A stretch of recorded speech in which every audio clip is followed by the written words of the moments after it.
Safety initiative by Hyundai Motor India in partnership with the India Today Group. Rash driving and all stems out of lack of awareness. The main theme around this campaign is to ensure that we change the behavior of the people, not only the ones who drive the car, but the ones who are also on the pedestrian side. The responsibility lies with all of us. Watch Be the Better Guy this weekend only on India Today television. नए साल की बहुत बहुत शुभकामनाएं दोस्तों। नए साल के पहले ही दिन 1 जनवरी को कोरोना से जुड़ी एक बहुत बड़ी खुशखबरी सामने आई है। मैं आपको बताऊंगा कि क्या है वो खुशखबरी, लेकिन इससे पहले कड़कड़ाती ठंड में दिल्ली के सारे बॉर्डर्स पर किसानों का आंदोलन जो है वो 37वें दिन में प्रवेश कर चुका है। क्या 4 तारीख को होने वाली सरकार से बातचीत में कोई रास्ता निकल पाएगा? दीपिका पादुकोण ने 1 जनवरी को अपने सारे सोशल मीडिया अकाउंट से सारे पोस्ट डिलीट कर दिए। क्या दीपिका का सोशल मीडिया अकाउंट हैक हो गए हैं? बात करेंगे इस पर भी, लेकिन पहाड़ों से लेकर मैदानी इलाकों तक ठंड ने जो अपना कहर ढाया हुआ है उसका भी जिक्र जरूरी है। नए साल का स्वागत हड्डियां कपा देने वाली ठंड के साथ हुआ है और इंडियन क्रिकेट टीम इस पूरे साल 2021 में क्या क्या करने वाली है इसके बारे में भी मैं आपको बताऊंगा।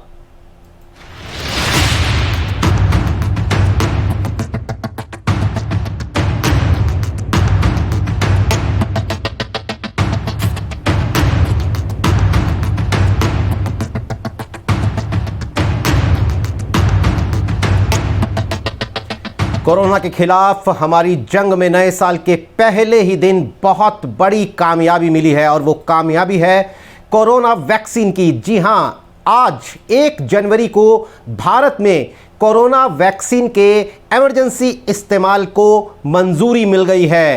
क्या है इसकी पूरी डिटेल्स जानने के लिए देखिए ये रिपोर्ट। नए साल के पहले ही दिन इससे बड़ी और अच्छी खबर नहीं हो सकती थी। साल 2020 कोरोना की महामारी लाया और साल 2021 के पहले ही दिन उसका खात्मा करने वाली वैक्सीन की सौगात लेकर आया। सरकार की बनाई सब्जेक्ट एक्सपर्ट कमेटी ने पुणे की सीरम इंस्टीट्यूट में बन रही कोरोना वैक्सीन को इमरजेंसी इस्तेमाल की इजाजत दे दी है। सीरम इंस्टीट्यूट ने ब्रिटेन की ऑक्सफोर्ड एस्ट्राजेनेका कंपनी के सहयोग से कोविशील्ड नाम की वैक्सीन तैयार की है, जिसे ट्रायल में 90% तक कारगर पाया गया है। सब्जेक्ट एक्सपर्ट कमेटी की सिफारिश पर कोविड-19 टीके के आपात इस्तेमाल को लेकर drugs controller general of India यानी डीजीसीआई को अंतिम फैसला करना है। उसकी हरी झंडी मिलते ही भारत में वैक्सीन दिए जाने की तारीख लगभग तय हो जाएगी। इसकी एक बड़ी वजह यह है कि जिस कोविशील्ड वैक्सीन को इजाजत मिली है वो पुणे के सीरम इंस्टीट्यूट में बन रही है। वैक्सीन तैयार है और इसे पहले दौर में दिए जाने की तैयारी पूरी हो चुकी है। इन्हीं तैयारियों को परखने के लिए कल से पूरे देश में ड्राई रन शुरू हो रहा है। इस ड्राई रन से पहले दिल्ली में केंद्रीय स्वास्थ्य मंत्री डॉक्टर हर्षवर्धन ने एक अहम बैठक की। हमारी हर बारीक से बारीक जो एस्पेक्ट्स हैं उनको पूरी अच्छी तरीके से उनका अध्ययन कर लें। जहाँ जहाँ हमें वैक्सीनेशंस करने हैं उन वैक्सीनेशन के जो साइट्स हैं, वैक्सीनेशन की जो टीम्स हैं, उन साइट्स के ऊपर जो माइन्यूट से माइन्यूट बातों को ख्याल करना है। वैक्सीन बनाने के मामले में भारत के पुणे की कंपनी सीरम इंस्टीट्यूट नंबर 1 है। वहीं वैक्सीनेशन के मामले में भारत का तजुर्बा सबसे ज्यादा है। भारत में वैक्सीनेशन का नेटवर्क भी सबसे बड़ा है। वैक्सीन को कंपनी से एयरपोर्ट और एयरपोर्ट से तमाम राज्यों के प्राइमरी हेल्थ सेंटर तक भेजने की तैयारी भी पूरी है।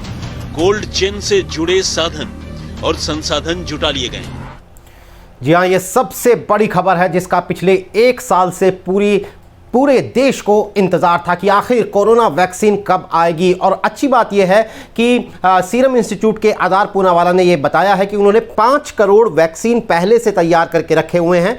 मार्च तक 10 करोड़ वैक्सीन और जून तक 30 करोड़ वैक्सीन वो लोग तैयार कर लेंगे। यानी जैसे ही director general of India, drug controller general of India की मंजूरी मिलती है, उसके फ़ौरन बाद इन वैक्सीन की सप्लाई शुरू हो जाएगी। और कल ड्राई रन हो रहा है जैसा आपने इस रिपोर्ट में देखा।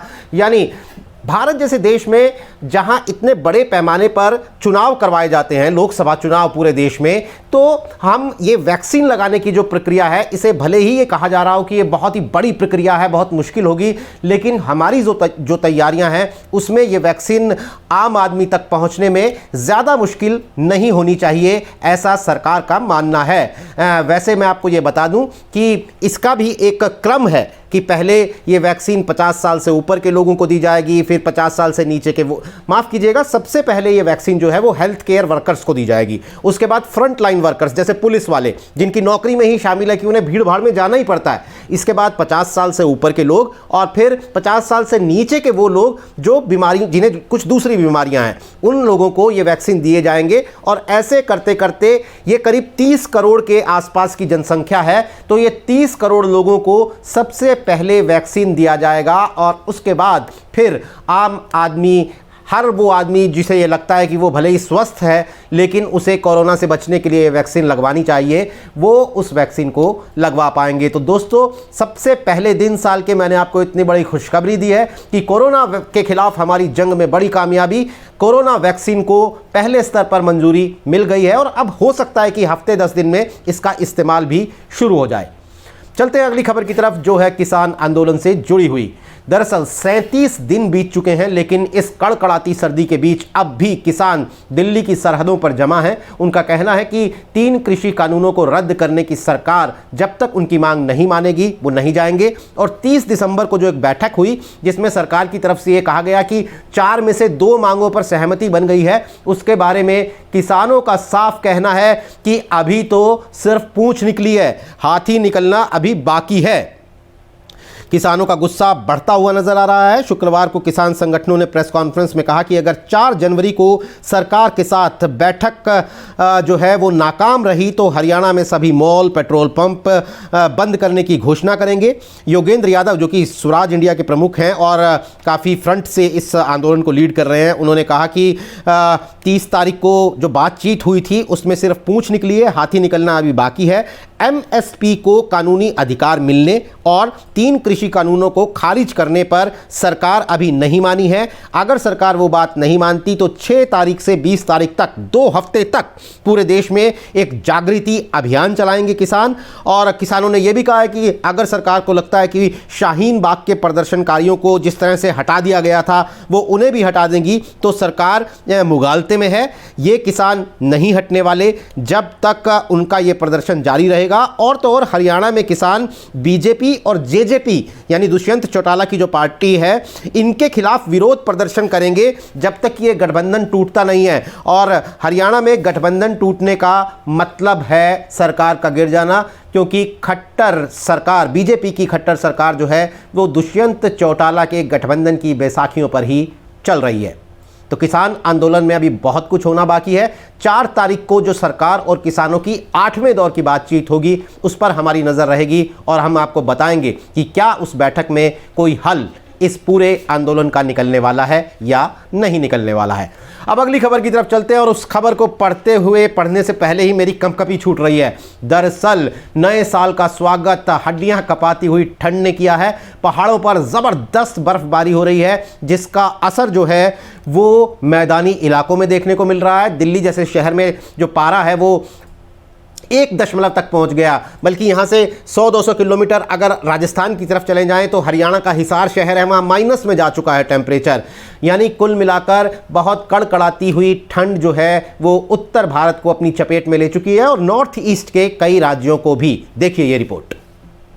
सड़कें गुम, इमारतें गुम, गली मोहल्ला सब गुम। नए साल में गुम हो गई दिल्ली। 2021 की पहली सुबह कुछ ऐसी होगी, इसकी भविष्यवाणी तो मौसम विभाग पिछले कई दिनों से कर रहा था, लेकिन दिल्ली वालों ने सोचा नहीं था कि वाकई 1 जनवरी की सुबह ऐसी होगी कि सब कुछ गुम हो जाएगा। जिन लोगों को घर से निकलने की मजबूरी थी उनके लिए ये किसी खौफनाक अनुभव से कम नहीं था। कहीं कहीं विजिबिलिटी 0 तक हो गई थी। ऐसे में हाईवे पर गाड़ी चलाना किसी खतरे से कम नहीं होता। और मुझे गाड़ी चलाने में बहुत परेशानी हो रही है, दिख नहीं रहा। वोकल से तो थोड़ा थोड़ा दिख रहा था, जैसे ही यमुना पुल से पीछे आया ना तो मुझे कुछ भी नहीं दिख रहा। अब ये यहाँ से भी गाड़ी चलाने में मुझे बहुत प्रॉब्लम हो रही है। अच्छा, जाना कहाँ? मुझे गीता कॉलोनी जाना है अपनी शॉप पे। अच्छा, इतना फॉग इससे पहले कब देखा आपने? कभी नहीं देखा, बहुत कम देखा, अब ज़्यादा हो गया। दिल्ली की सुबह की 5 तस्वीरें देखिए। जगह अलग अलग लेकिन तस्वीरें एक जैसी। राजघाट, IP एक्सटेंशन, मुंडका, गोकुलपुरी और यमुना बैंक। हर तस्वीर में कोहरे की घनी चादर नजर आ रही है।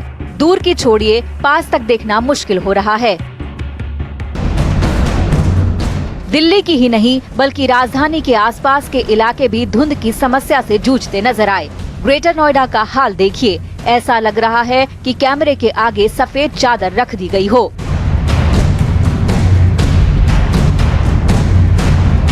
DND और दिल्ली नोएडा बॉर्डर का हाल भी बुरा नजर आया। घने कोहरे ने सड़क पर निकले लोगों का बुरा हाल कर दिया।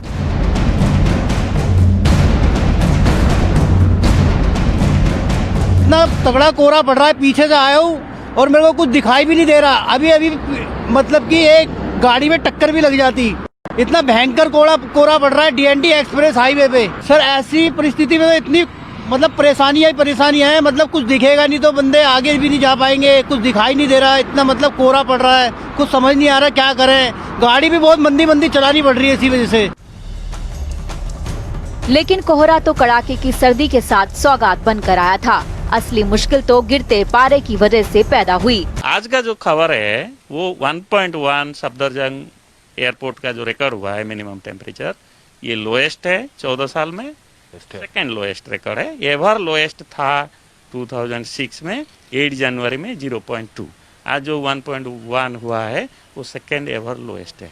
और उस सबसे लोएस्ट रिकॉर्ड जो एवर लोएस्ट है, अगर हम 1901 ऑनवर्ड जो रिकॉर्ड देखें तो 1935 जो है वो माइनस जो टेम्परेचर था आपके सामने -0.6 16 जनवरी 1935। दिल्ली में सर्दी लगातार नए रिकॉर्ड बना रही है। मौसम विभाग का मानना है कि कल से मौसम में सुधार होगा। पश्चिमी विक्षोभ की वजह से कल से 6 जनवरी के बीच न्यूनतम तापमान में इजाफा होगा। मौसम विभाग ने 4-5 जनवरी को न्यूनतम तापमान में 8 डिग्री के इजाफे का अनुमान जताया है। पश्चिमी विक्षोभ की वजह से 3 से 5 जनवरी के बीच दिल्ली में हल्की तो आपने बारिश। इस रिपोर्ट में देखा कि कैसे कोहरे की चादर ने दिल्ली और आसपास के पूरे NCR इलाके को घेर रखा है। लेकिन यहाँ से आगे निकलकर अगर हम पहाड़ों की बात करें, कश्मीर, उत्तराखंड, हिमाचल, तो वहाँ पर बर्फबारी का आलम यह है, लगता है कि हर तरफ एक सफ़ेद चादर जो है वो बिछी हुई है पूरे पहाड़ों पर। जो रिहायशी इलाके हैं पहाड़ों के,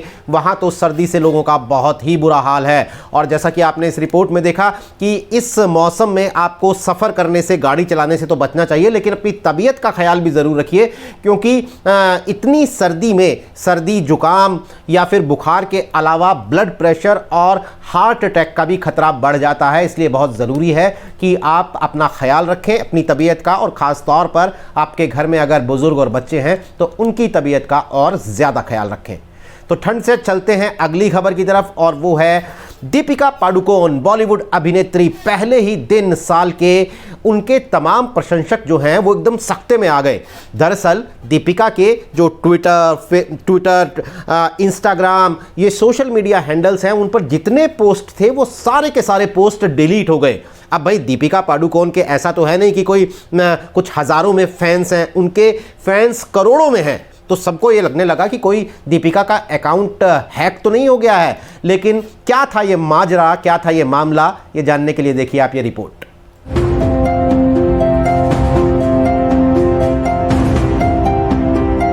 साल 2020 में दीपिका पादुकोण काफी सुर्खियों में रही। कभी फिल्म छपाक का विरोध किया गया क्योंकि दीपिका JNU पहुंची इसलिए, तो कभी बॉलीवुड में ड्रग्स कनेक्शन को लेकर। इसी के साथ अब साल के पहले दिन भी दीपिका सुर्खियों में है।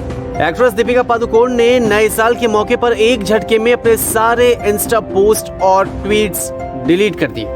दीपिका की तरफ से जब ये एक्शन लिया गया तो फैंस हैरान रह गए। जो सेलेब सोशल मीडिया पर इतना एक्टिव हो, जिसकी करोड़ों फैंस हो, उसका यूं सब कुछ डिलीट करना सभी के समझ से परे लगा। वहीं कुछ देर के बाद दीपिका पादुकोण ने एक ऑडियो मैसेज अपने फैंस के लिए शेयर किया। दीपिका ने ऑडियो डायरी में साल 2020 का जिक्र किया, साथ ही कहा कि गुजरा हुआ साल लोगों के लिए भी खास नहीं रहा और ना उनके लिए। दीपिका ने ऑडियो में कहा है कि साल 2020 उनके कृतज्ञता व्यक्त करने वाला साल भी रहा। 30 सेकंड के ऑडियो में साथ ही दीपिका ने फैंस को नए साल की बधाई भी दी और कामना की है कि 2021 सबके लिए और उनके खुद के लिए बेहतर साल। Hi everyone, welcome to my audio diary, a record of my thoughts and feelings. You know, I'm sure all of you will agree with me, but 2020 was a year of uncertainty for everybody. But for me, it was also about gratitude and about being present. And as for 2021, all I can wish for myself and for everyone around me is good health and peace of mind. Happy New Year. जितनी तेजी से खबर फैली थी कि दीपिका ने अपने सारे पोस्ट डिलीट कर दिए हैं, उतनी ही तेजी से उनका ये ऑडियो भी वायरल हो रहा है। अब दीपिका के फैंस काफी खुश नजर आ रहे हैं। अटकलें ऐसी भी है कि एक्ट्रेस कोई नई ऑडियो सीरीज भी शुरू कर सकती है। न्यूज़ तक ब्यूरो। अब भाई ये किसी प्रमोशन का हिस्सा है या कुछ और, ये एक सवाल है, क्योंकि सेलिब्रिटीज़ के साथ अक्सर ये देखने को मिलता है कि वो पहले तो अपने फैंस को बहुत हैरान करते हैं, लेकिन बाद में पता लगता है कि ये किसी प्रमोशन का हिस्सा था। हालांकि दीपिका के जो पोस्ट हैं, ये जो हटाए गए, इनमें जो खास बात है वो ये है कि सारे के सारे पोस्ट हटा दिए गए हैं। हालांकि सेलिब्रिटीज़ बहुत बड़ी बड़ी गलतियां करते हुए अपने उन्हें एक आध पोस्ट हटाने पड़े हैं पहले भी। जैसे मुझे याद आ रहा है कि साल 2017 में प्रियंका चोपड़ा ने बर्लिन में, जर्मनी में हॉलोकॉस्ट मेमोरियल के सामने सेल्फी खींचकर अपने इंस्टाग्राम पर पोस्ट कर दी थी। मैडम भयंकर रूप से ट्रोल हुई, क्योंकि हॉलोकॉस्ट मेमोरियल जो है वो हिटलर और नाजियों ने लाखों यहूदियों की जो हत्या की थी उसकी याद में बना हुआ मेमोरियल है। तो वो पोस्ट हटाना पड़ा था प्रियंका चोपड़ा को। इसके अलावा भी कई बहुत सारे किस्से हैं इस तरह के, लेकिन दीपिका का मामला जाहिर तौर पर अलग है, क्योंकि सारे सोशल मीडिया अकाउंट से सारे के सारे पोस्ट डिलीट हो गए हैं। खैर, चलते हैं क्रिकेट की ओर। क्रिकेट प्रेमियों को हमेशा ये इंतज़ार रहता है जब नया साल शुरू होता है कि भाई हमारी टीम इंडिया जो है वो इस पूरे साल क्या करने वाली है, ताकि जो उनके फैंस हैं, जो क्रिकेट प्रेमी हैं, वो भी उसी के अकॉर्डिंग अपना कैलेंडर सेट करें। तो इस साल इंडियन क्रिकेट टीम क्या करने वाली है, आप देखिए ये रिपोर्ट। अगले साल फरवरी में इंग्लैंड क्रिकेट टीम भारत के दौरे पर आएगी। दोनों टीमों के बीच 4 टेस्ट मैच, 3 वनडे मैच और 5 T20 मैच होने हैं। कोरोना महामारी के कारण भारत में मार्च 2020 के बाद किसी भी अंतर्राष्ट्रीय क्रिकेट टूर्नामेंट का आयोजन नहीं हुआ। इस बार आईपीएल का आयोजन भी यूएई में किया गया था। अगर बात करें टेस्ट मैच सीरीज की, तो पहला टेस्ट 5 से लेकर 9 फरवरी 2021 को चेन्नई में खेला जाएगा। वहीं दूसरा टेस्ट 13 से 17 फरवरी 2021 तक चेन्नई में खेला जाएगा और तीसरा टेस्ट 24 से 28 फरवरी 2021 तक चेन्नई में होगा। वहीं चौथा टेस्ट 4 से 8 मार्च तक अहमदाबाद में होगा। इसके अलावा T20 मैच भी होने हैं। T20 की शुरुआत 12 मार्च से होगी। पहला T20 मैच 12 मार्च 2021 को अहमदाबाद में खेला जाएगा, तो वहीं दूसरा T20 14 मार्च 2021 को अहमदाबाद में ही होगा। तीसरा T20 16 मार्च 2021 को अहमदाबाद में खेला जाएगा। चौथा T20 18 मार्च को अहमदाबाद में होगा और 5वां मुकाबला भी अहमदाबाद में 20 मार्च को होगा। इसके अलावा 3 वनडे मैच होने हैं, जिसमें पहला वनडे 23 मार्च 2021 को पुणे में है, तो वहीं दूसरा वनडे भी पुणे में ही 26 मार्च को खेला जाएगा। वहीं तीसरा वनडे 28 मार्च को पुणे के मैदान पर ही होगा। डे और नाइट मैच की मेजबानी इस बार अहमदाबाद का नया नवेला मोटेरा स्टेडियम करने वाला है, जो कि 24 फरवरी को होने वाला है। न्यूज़ तक ब्यूरो।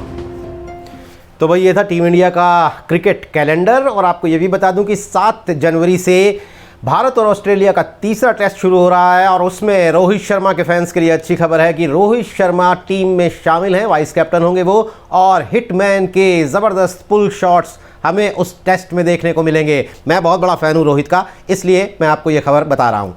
खैर दोस्तों, नए साल की एक बार आपको बहुत बहुत दोबारा शुभकामनाएं, और आपको ये वीडियो कैसा लगा ये बताने के साथ साथ कमेंट बॉक्स में आज ये भी बताना है कि आपका न्यू ईयर रेजोल्यूशन क्या है। इस नए साल में आपने क्या संकल्प लिया है जो साल भर आप पूरा करने वाले हैं। कमेंट बॉक्स में ज़रूर बताइएगा, ताकि सोमवार की अपनी मुलाकात में मैं आपके नामों को पढ़ने के साथ साथ आपके रेजोल्यूशंस को भी पढ़ सकूं, ताकि दूसरे लोग भी उनसे कुछ सीख ले सकें और हम अपने एक दूसरे के रेजोल्यूशंस को आपस में बांट सकें। सोमवार को फिर मुलाकात होगी। फिलहाल आज के लिए दीजिए इजाज़त। नमस्कार।